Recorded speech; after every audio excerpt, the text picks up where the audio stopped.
Hello! So I'm gonna try to make this video as quick as possible because my battery is only half full and I have no idea where my charger is. So let me tell you about the time, which was only a few days ago, I had to save a dog from getting killed multiple times. So my next door neighbor, my next door apartment neighbor, got a dog. A big dog. Think about the size of Lassie, for example. Not the same breed as Lassie, but the same size. To be honest, I've always felt like they shouldn't be owning animals because when I first moved into this complex a few years ago, they had a cat and they kind of just dumped it.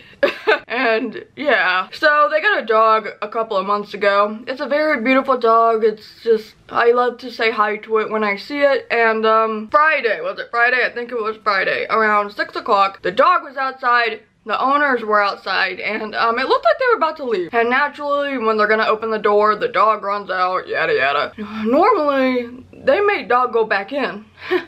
And this time, no, that did not happen, actually. The dog was starting to run off into the highway, and let it be known that we live on the highway. And we live off a very busy interstate, one of the busiest interstates here, and near a truck stop, because naturally when you live off the interstate, there's a truck stop. So there's a lot of cars, there's a lot of trucks, like big semi-freight trucks, and this road is known for its car crashes. I was in one of those crashes. And this is a complex where dogs and cats have gotten killed before. Multiple animals have gotten killed here, 2 of which were actually residents of these apartments. The owners are leaving and there's a little girl outside who becomes part of this story. She sees the dog and she's trying to get the dog because the dog is starting to run out into the highway and I am starting to go out there and the dog is like near the road and the owners see it. They just drive off and I'm like, what the heck? So now I and the little girl are trying to run into the woods and, you know, find the dog and whatever. Basically, it just becomes like a half hour trying to get this dog because this dog is now running into the highway and is almost getting hit by cars. So I am running out into the highway and I am going like way up there because the dog is just running everywhere and I'm trying to get it and bring it back to the complex. And the little girl is staying at the complex because, you know, she's like 9 years old. She's not supposed to run out into the highway, right? Yeah, as I am running up and down the highway, there are cars stopping and staring, looking at me as if I am the dog owner and I am the irresponsible jackass, which I am not. So I am continuously telling them, this is not my dog, this is my neighbor's dog. But my neighbors decided to ditch it while it was outside. By the way, this is not the first time. The dog has been roaming around the neighborhood behind us. They're inside and they don't care apparently. Oh my goodness. So eventually we get the dog. Actually the little girl gets the dog. Somehow the dog runs back to the complex and she's able to grab it onto the collar and drag it to like near our apartment. And this older guy coming over, I don't know if he's her dad or what, but you know, he sees this whole thing happen. And we're basically just sitting there for like 15 minutes hoping that the neighbors like went on a quick grocery store run or something and are coming back. Oh no, they were out for a very long time. And we're just like, what the heck do we do? Because I even called my dad. I'm like, can I call the cops on these people? Because I don't know what to do. I've never experienced this before. And he's like, no, you can't call the cops. You have to call animal control. And animal control is closed, so I can't even call them. I just said, okay, well, they have a leash in the backyard, which the dog has gotten out of before and roamed around. But it's the only thing that I can think of because I can't take it back into my apartment. I have no space for it. And I mean, it's a huge dog. And I have 2 cats that I have to think about. So I was like, okay, we'll just put it on its leash and hopefully it's going to stay there until they get back. The man helps us carry the dog because it's a big dog and the dog is like, oh look, I'm dealing with the luxury right now because I'm being carried. And we get it attached to the leash and I'm just hoping that it stays. Once I got it attached, this dog is howling and barking, and this happens for about 3 to 4 hours straight. And a couple hours later, I'm streaming on Twitch. Follow me, by the way, Rikki Poynter Plays, and my viewers can hear the dog howling and barking because I told them the whole story and I'm just like, holy crap, you can hear the dog barking. 1, now I know how thin the walls are here, and 2, holy crap. I mean, I'm right by where the dog is like right outside, but I'm on the 2nd floor, so it's like really weird to me. So eventually while I'm streaming, I'm notified that there's a cop driving around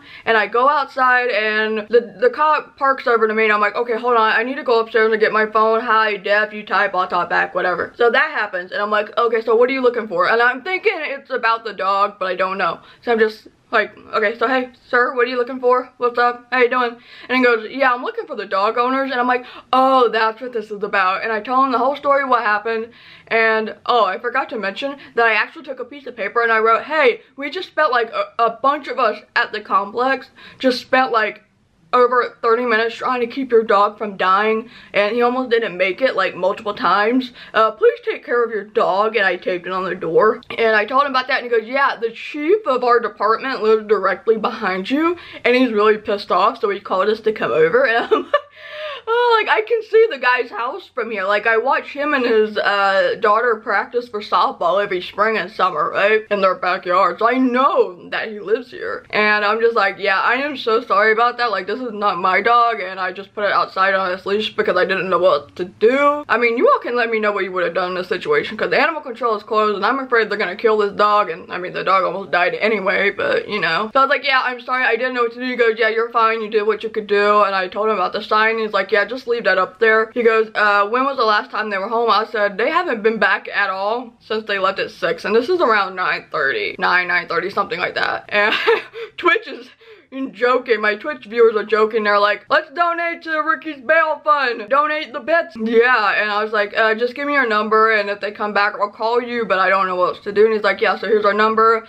And around 10 o'clock, the car was back. Their car was back, so I called the communication center, and then I actually tried to call the department itself about half an hour later, and it turns out it just went right back to the communication center. So I was like, yeah, I live here, and the chief of the department lives behind me, and I was wondering if the cops came in, and they're like, yeah, what? We'll send someone when they have time.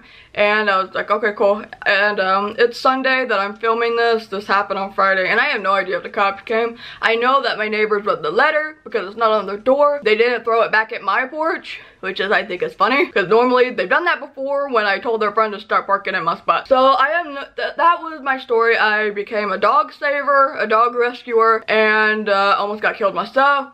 And I became a cop informant at the same time. Let me know what you would have done in this situation, because I didn't know what else I could have done. This was the first time that has ever happened, and yeah, my battery is dying, so I gotta wrap this up very quickly. But if you've ever had to deal with something like this, let me know what you would have done. And before I leave, if you would like to become a Patreon, support my work and stuff, I have a link down below. I have my coffee tip jar also is gonna be down below. Yeah, that's it. I will see you later.